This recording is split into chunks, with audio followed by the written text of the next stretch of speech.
ছাত্রীদের রেজিস্ট্রেশন এই কারণেই হচ্ছে না, আমরা এমন একটা সময় জানতে পারলাম যখন রেজিস্ট্রেশন করাতে যাচ্ছি তখন দেখছি আমাদের বয়েজ করে দেওয়া হয়েছে স্কুলটাকে, এবং আমাদের কোয়েট যেটা ছিল সেটাকে বাতিল করে দেওয়া হয়েছে।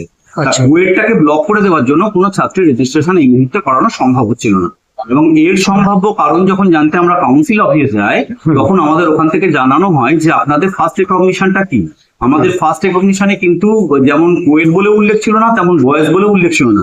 কিন্তু 1976 সাল থেকে আজকে 2026 পর্যন্ত 50 বছর ধরে আমাদের স্কুলে কিন্তু উচ্চ মাধ্যমিক সেকশনটা কোয়েট হিসেবেই চলে আসছে।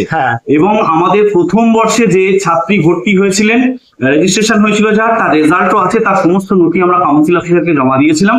উনি তা দেখার পরেই বললেন আজ যখন এই মুহূর্তে যখন ধরা পড়েছে এটা, তখন আমাদের পক্ষে কিছুতেই সম্ভব হচ্ছে না আপনাদের এই গার্ডদের রেজিস্ট্রেশন করতে দেওয়ার ব্যাপারটা দেখার জন্য। উনি আমাদের বললেন যে আপনারা থ্রু প্রপার চ্যানেলে আসুন। তার থ্রু প্রপার চ্যানেল আসার জন্য আমাদের উনি বলেন যে আগে ডিআই এর কাছে যেতে হবে, তারপর ডিআই এর কাছ থেকে সেই উনি পারমিশন দেবেন, অর্ডার দেবেন প্রেসিডেন্টকে, প্রেসিডেন্ট ওখান থেকে জিও বার করবেন, সেই জিও এসে পৌঁছাবে যখন কাউন্সিলে তখন আবার গার্ডকে রেজিস্ট্রেশন করতে দেওয়া হবে। কিন্তু সেটা তো সময় সাপেক্ষ, সেটা অনেকটা সময় সাপেক্ষ, যাতে আমার মনে হচ্ছে পরবর্তীকালে ছাত্রীদের একটা বছর সময় নষ্ট হয়ে যেতে পারে। এই কথা ভেবেই আমরা আজকে সমস্ত ছাত্রীদের এবং তাদের অভিভাবকদের ডেকেছিলাম জানানোর জন্য যে এই মুহূর্তে আমাদের হাতে আর সেরকম কোনো বিকল্প রাস্তা নেই।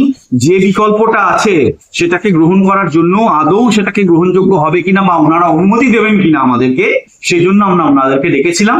যে আমরা প্রচন্ড রকম ভাবে চেষ্টা করছি। 22 তারিখ থেকে এই তথ্য জানার পর 23 তারিখ থেকে আমরা কাউন্সিলে গেছি, ডিআই অফিসে গেছি, সঠিক পথে এবং সুদা প্রপার চ্যানেলে আমরা নির্দিষ্ট জায়গায় গেছি, এবং প্রপার চ্যানেলকে বাদ দিয়েও রাজনৈতিক ভাবে আমাদের যেখানে যেখানে যাওয়ার দরকার আমরা সেখানে গেছি। এবং গেছি এই কারণেই যে আমাদের খুব আস্থা রয়েছে বর্তমান সরকারের উপর, যিনি আসছেন তার উপর। ইনারা শিক্ষা ব্যবস্থার উপর যেভাবে বিভিন্ন পরিবর্তনগুলো আনছেন আমরা অত্যন্ত আস্থাশীল। অন্তত 120টা ছাত্রীর ভবিষ্যতের কথা ভেবে ওনারা আমাদেরকে পরবর্তীকালে রেজিস্ট্রেশনের জন্য অবশ্যই কোনো সুযোগ করে দেবেন বা নবতর কোনো একটা রাস্তা দেখাবেন, যাতে করে আমরা আবার এই কোয়েট মাধ্যমে আমাদের স্কুলকে পরিচালনা